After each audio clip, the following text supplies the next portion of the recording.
Bonsoir à toutes et à tous, heureuse de vous savoir devant votre téléviseur pour vous informer sur Equinox Télévision. Innocent Nazé, good evening. Bonsoir, Julien Besai. Good evening to you, televiewers. Thanks for joining us in this edition of the 8 p.m. bilingual newscast on Equinox Television.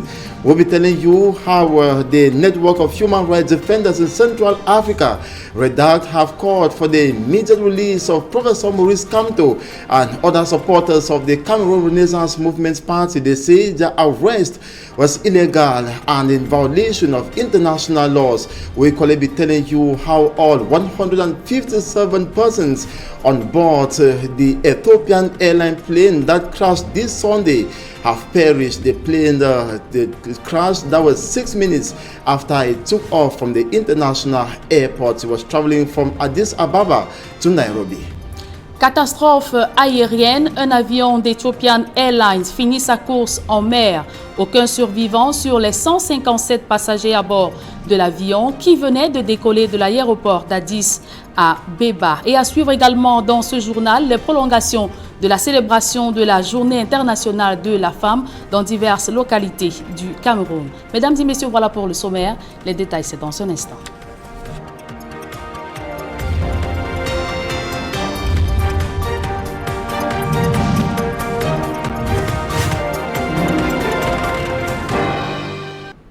Bonsoir à toutes et à tous et merci d'honorer une fois de plus cette édition bilingue du journal sur Equinox Télévision. Nous vous le disions en titre, près de 200 personnes ont péri ce dimanche dans un crash d'avion en Éthiopie, le Boeing 737 avec à bord 149 passagers et 8 membres d'équipage effectuait la ligne Addis Abeba-Nairobi. Les précisions avec nos confrères d'Euronews.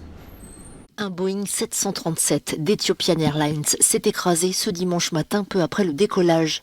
L'appareil qui effectuait la liaison entre Addis Abeba et Nairobi au Kenya transportait 149 passagers et 8 membres d'équipage. Il n'y a aucun survivant. L'avion s'est écrasé à une 60aine de kilomètres de la capitale, 6 minutes seulement après son décollage. Un centre d'information des passagers et un numéro de téléphone ont été mis en place. Pour l'instant, on ignore les causes de cet accident. Le Boeing 737-800 MAX était un appareil récent livré en 2018 à la compagnie. 34e édition de la Journée internationale de la femme dans le département du Mungo. Les femmes de ce côté ont répondu à l'édition 2019 sur différentes places des fêtes, tout en ayant en mémoire les peines et les douleurs des femmes et enfants victimes de la crise sécuritaire dans les régions du Nord-Ouest et Sud-Ouest. Jacquino Moulon, Jean-Paul Chouniat. En dépit des conséquences de la crise anglophone qui se déverse sur le Mungo, des centaines de femmes de plusieurs localités de ce département ont bravé les mots d'ordre au boycott et menaces d'attaques sécessionnistes pour célébrer leur journée, le 8 mars, en ayant en prière le sort des milliers de femmes et enfants réfugiés dans les forêts du sud-ouest et du nord-ouest. C'est triste qu'en ce moment nous fêtions pendant que de ce côté-là d'autres femmes pleurent. Mais nous dirons que nous sommes de tout cœur avec elles. Nous avons une pensée profonde et très profonde pour elles. Nous les accompagnons dans nos prières et nous espérons que le calme reviendra très rapidement. À Manjo, les femmes de cet arrondissement dénoncent surtout les injustices, inégalités sociales et violences dont les femmes sont victimes dans leur foyer et les milieux socio-professionnels. Sur 360 communes, seulement 28 femmes sont mères. Sur 14 communautés urbaines, nous avons 0 femmes déléguées du gouvernement. Un homme responsable ne peut pas boire dans les bars jusqu'à tomber dans les rigoles. Et quand il arrive à la maison, il ne sait pas si les enfants ont mangé, il ne sait pas si la femme a mangé. Et il jette la nourriture, il tape sur la femme et autres. Il faut que ça change. À Melon et en Konsamba, chef-lieu du département, même son de cloche pour les femmes, à plus de détermination dans la lutte pour la protection de leur droit à l'autonomisation et l'accès aux postes de responsabilité, martèle le sous-préfet de Melon. En vous inscrivant sur les listes électorales, ne le faites pas uniquement pour élire les hommes. Soyez aussi candidat à la mairie de Melon, soyez candidat aux législatives et même à la présidentielle.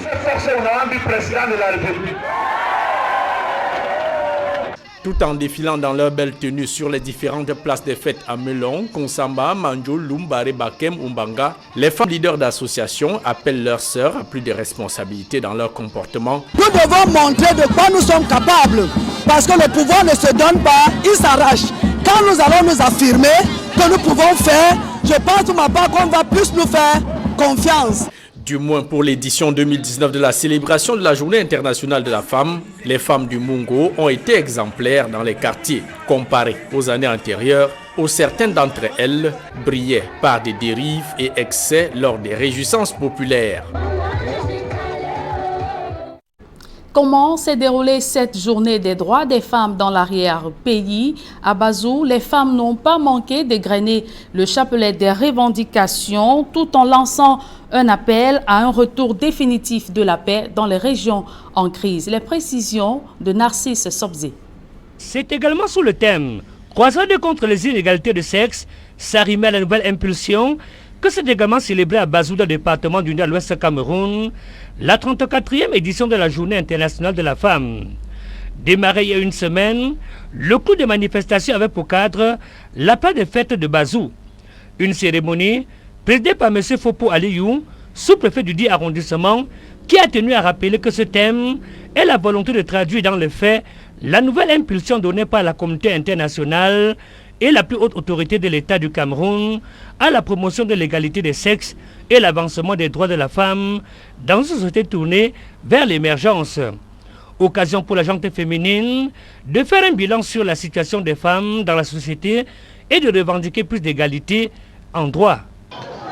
Celles-ci continuent à faire face aux problèmes tels que la mauvaise condition de travail, la pauvreté, le faible accès à la terre, au crédit, aux intrants agricoles, semences améliorées, engrais et pesticides, à l'éducation, à la formation et à l'information économique. Sous un soleil écrasant, les femmes de l'arrondissement de Bazou ont tout de même trouvé le temps de mesurer le chemin parcouru et les avancées qui restent à faire en matière d'égalité de droit et de justice. L'autre temps fort aura été ce geste de cœur envers les déplacés des régions du nord-ouest et du sud-ouest, ainsi qu'aux personnes vulnérables, à travers des dons composés des produits de première nécessité, avant de céder le pas à l'imposant défilé qui mettait ainsi un terme à l'édition 2019 de la Journée internationale de la femme à Bazou. Et dans le département de la Haute-Sanaga, les femmes ont dénoncé l'attitude des élites qu'elles accusent de ne pas faire assez pour la promotion de la femme dans leur département. Les précisions de Charles Melingui et Aïk Cyril. Au rythme de la fanfare, des femmes passent devant la tribune d'honneur à la place des fêtes de Nanga et Boko, dans le département de la Haute-Sanaga, région du centre. Le défilé du 8 mars à Nanga est présidé par le préfet qui énumère quelques mesures prises par les pouvoirs publics pour améliorer le quotidien des femmes de la Haute-Sanaga. La lutte contre les disparités entre les êtres humains et pour l'égalité des sexes, pour le développement durable et la réduction de la pauvreté va se poursuivre. De même que le renforcement des mesures relatives à l'élimination de la violence à l'égard des femmes et des jeunes filles. Les femmes du département de la Haute-Sanaga doivent donc être confiantes et poursuivre avec les hommes cette œuvre titanesque qui sous-tend le développement global. La parade devant les autorités clôture une série d'activités organisées à l'occasion de la Journée internationale de la femme, notamment la célébration de l'union d'un couple, une soirée culturelle doublée d'une foire exposition des produits de l'imagination des femmes, une visite accompagnée d'une remise de dons aux malades et aux femmes détenues de la prison de Nanga et Boko. Les filles ont presté, elles ont prouvé de quoi elles sont capables. On continue donc aujourd'hui avec les autres activités telles que les dons à l'hôpital et à la prison, que les nécessiteux, les personnes vulnérables, les personnes malades, les prisonniers qui ont des peines privatives de liberté, qu'ils sachent qu'il y a des femmes qui sont capables de penser à l'occasion de leur faire.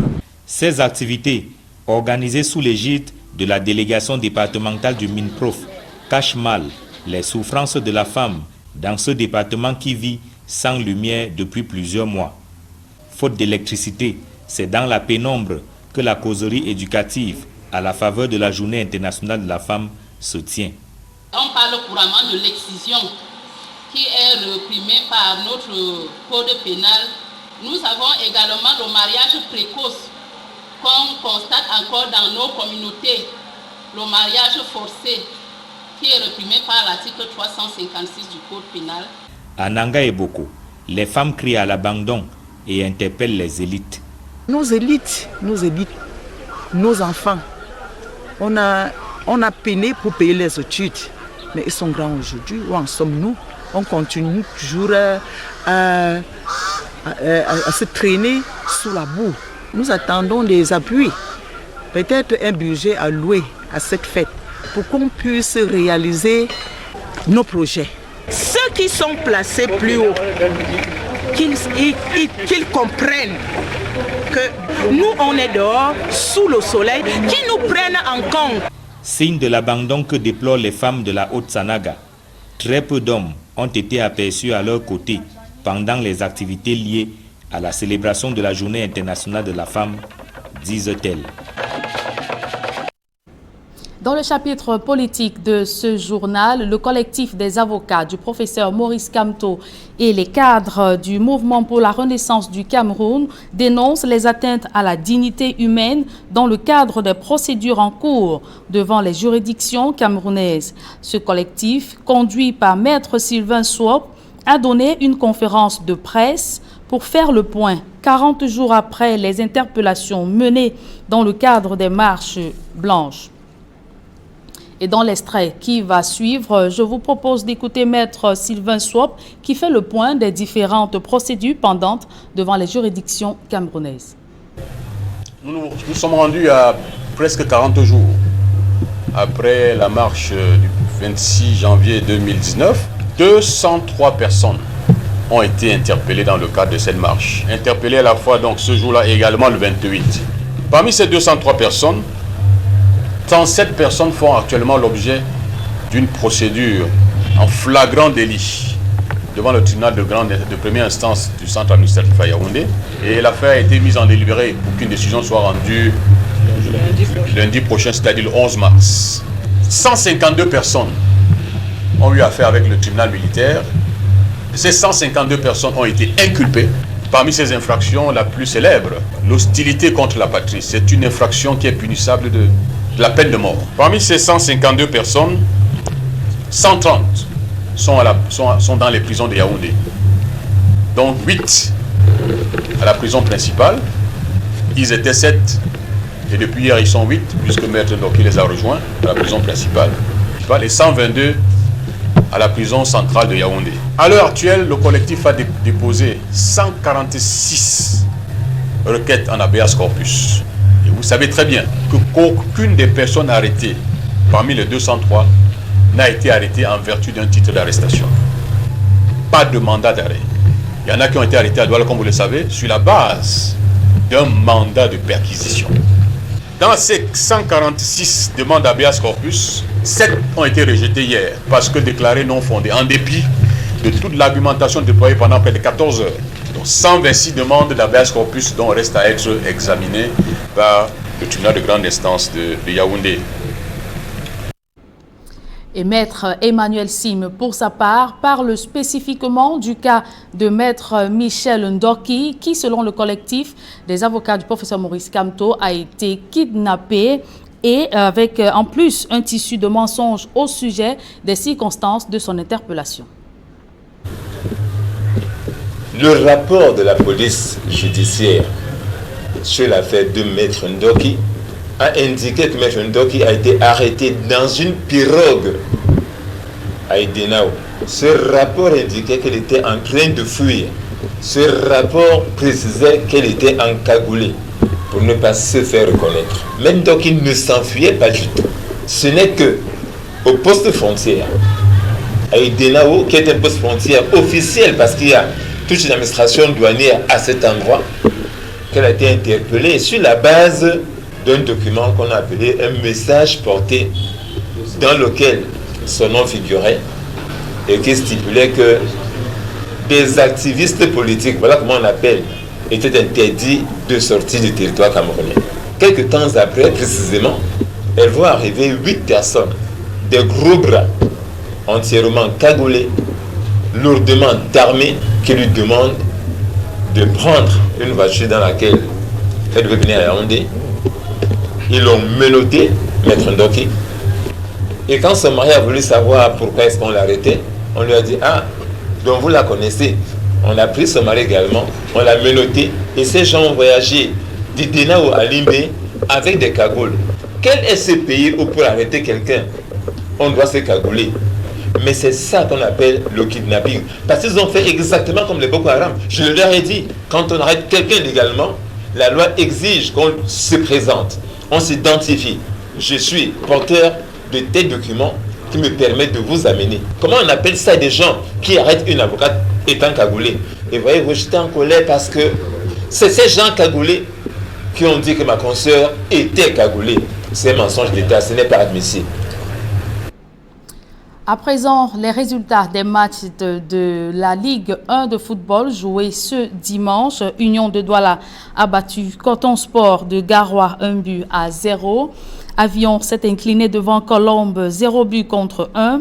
Edding Sport de la Léquier et Stade Renard ont fait jeu égal d'1 but partout. Score similaire pour Unisport et AS Fortuna. Fauveau de Baram a également fait jeu égal avec Feutieux 1 but partout.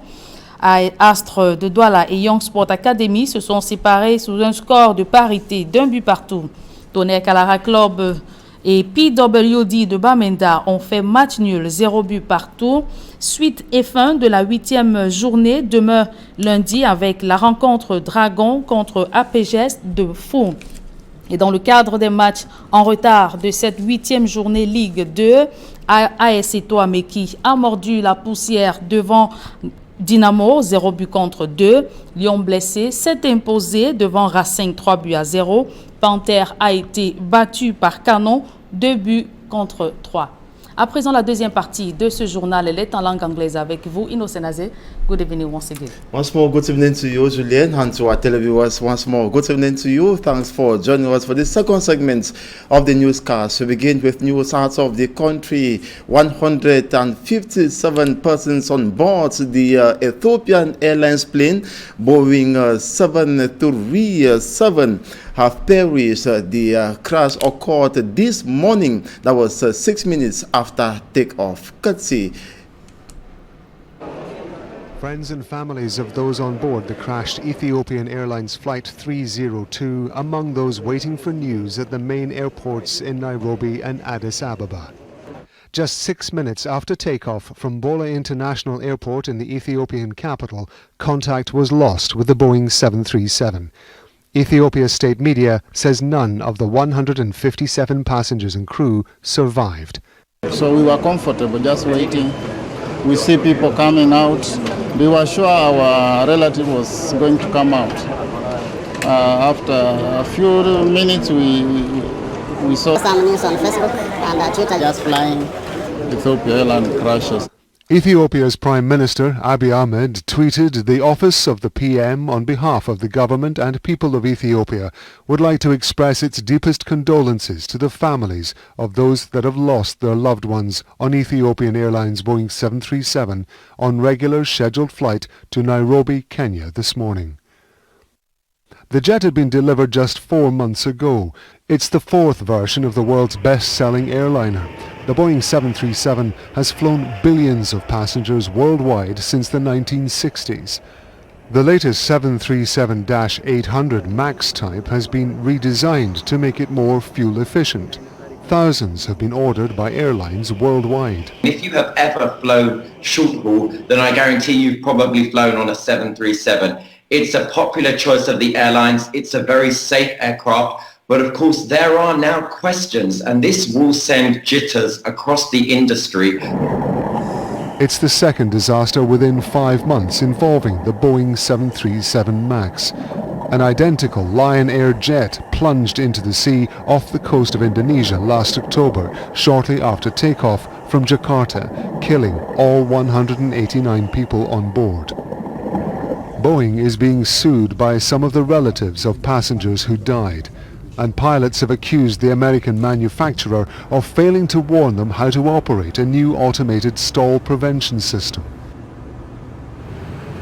Safety questions again are being asked about why 2 planes from the 737 family, which have had a good safety record for decades, should crash within just a few months of each other, and why so many lives have been lost again. Rob Matheson, Al Jazeera.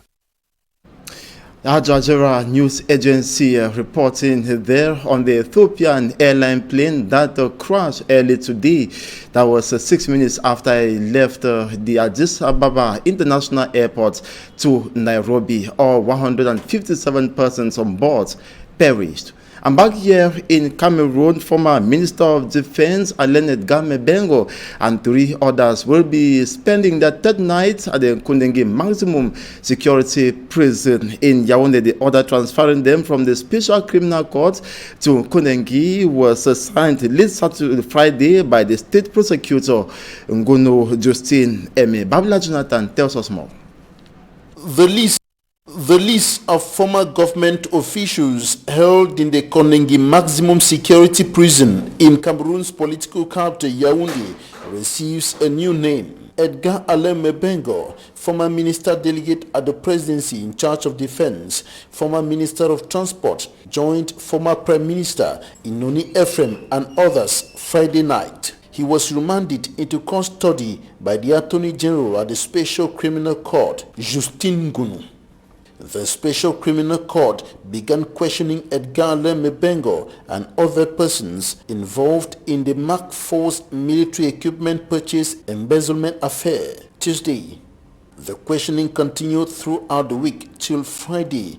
He goes down for the alleged embezzlement of over 195 billion francs CFA with 3 of his former collaborators, Maxime Lionambange, Treasury Inspector at the Ministry of Finance, Victor Emmanuel Meunier, Deputy General Manager of Société Camerounaise des Banques SCB, and Air Force Lieutenant Colonel Mbutu Ele Gislain Joel.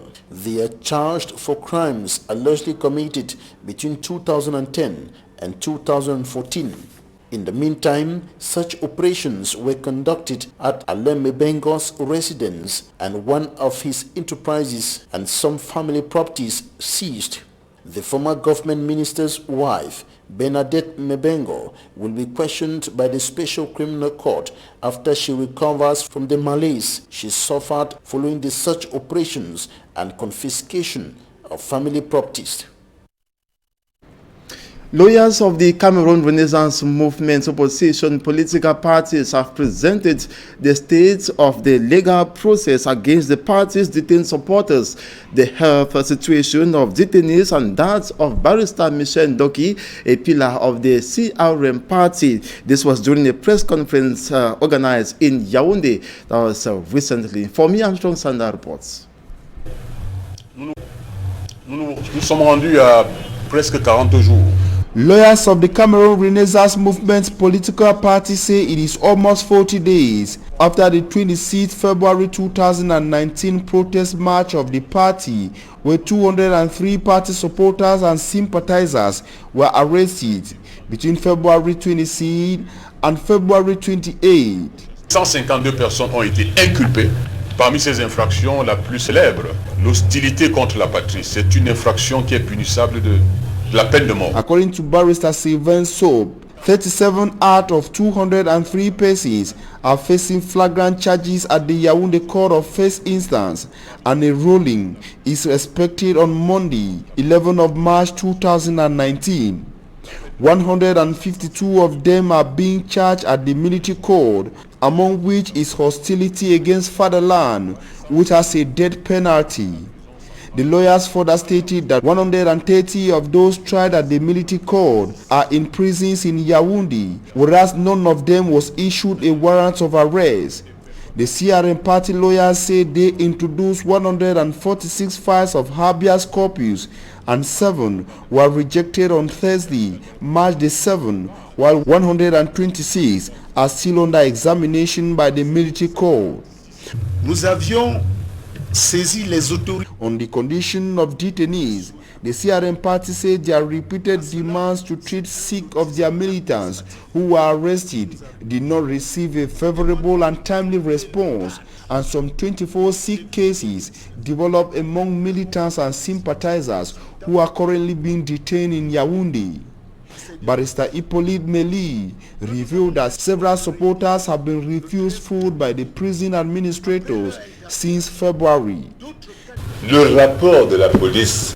The party also refuted reports that Barrister Michelle Ndoki was trying to escape Cameroon when she got arrested in Idina West Coast Subdivision, southwest region of Cameroon, stating that Michelle Ndoki presented herself at an official checkpoint in Idina. The party described her arrest as kidnapping.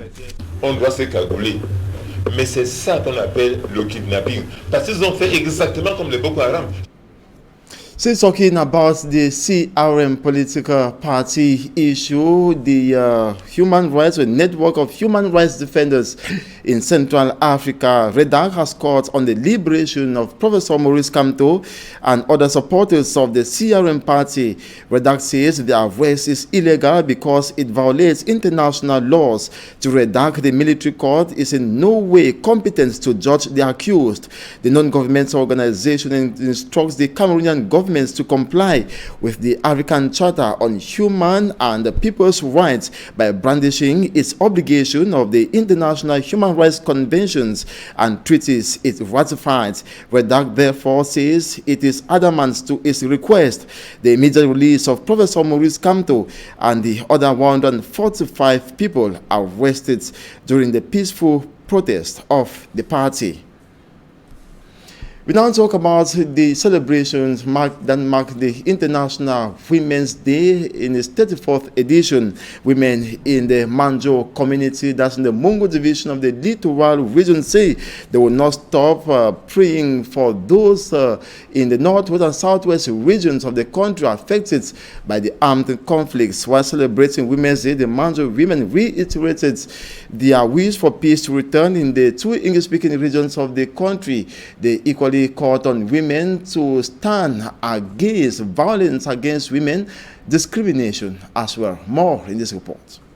Women in Manjo subdivision in the Mungo division of the Littoral region celebrated Women's Day without forgetting their fellow Anglophone women in tears and in bushes as a result of the armed conflict. Qu'en ce moment nous fêtions pendant que de ce côté-là d'autres femmes pleurent. She says, though took part in the celebration, she accompanies women in the northwest and southwest regions by praying for them.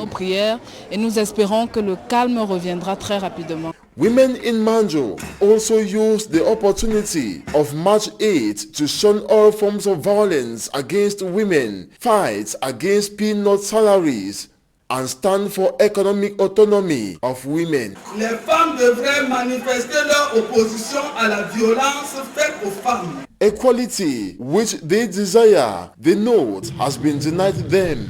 Discrimination is highlighted.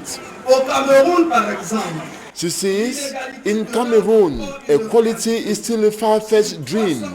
That out of 360 subdivisions, only 28 women are mayors, making 7.77%. Out of 14 city councils, no woman is a government delegate. The march past in Manjo saw most women show up without the Women's Day fabric, a situation attributed to poverty due to the unfavorable socio-political atmosphere of the country. Le commerce, il y a les commerçants qui sont déjà à bout de souffle. Some of these women suggest the institution of a fabric that could be used for several years. Mais on peut porter un paille même 2 ans. That is a fabric without a date or edition. Women, of course, of Maneas Manjo. And in sports, we present to you results of round 8 matches of the National League One Championship that played today. Out of 7 matches of the League One Championship, 5 ended in draws with 2 victories. Avion bounced to Colombe 0-1. Union of Douala defeated Coton Sport of Garoua by 1-0. Tonnerre Calara separated on a 0-0 draw with PWD of Bamenda, same as Unisport of Bafang and AS Fortuna that separated on a 1-1 draw. Equally, Edin Sports drew with Stade Renard 1-1, as well as Fuvu Football Club and Future FC. Young Sports Academy of Bamenda held a 1-1 draw with Astro. And meantime, the match between Dragon and Apages will be played on Monday. And meantime, delay around 8 matches of the National League 2 Championship equally played today. AS Etoameki and Dynamo clashed together, and Dynamo defeated AS Etoameki 2-0, while Young Blessé defeated Racing by 3-0. Panther and Kanong equally played with Kanong defeating Panther. That's 3-2. And that's it for this edition of the 8 p.m. Bilingual Newscast. Thanks so much for watching. We do wish you a splendid evening. Julien Bert, bonsoir à vous. Très bonne soirée à vous, Innocent Azé. Mesdames et messieurs, c'est la fin de cette édition bilingue du journal. Merci d'avoir été des nôtres.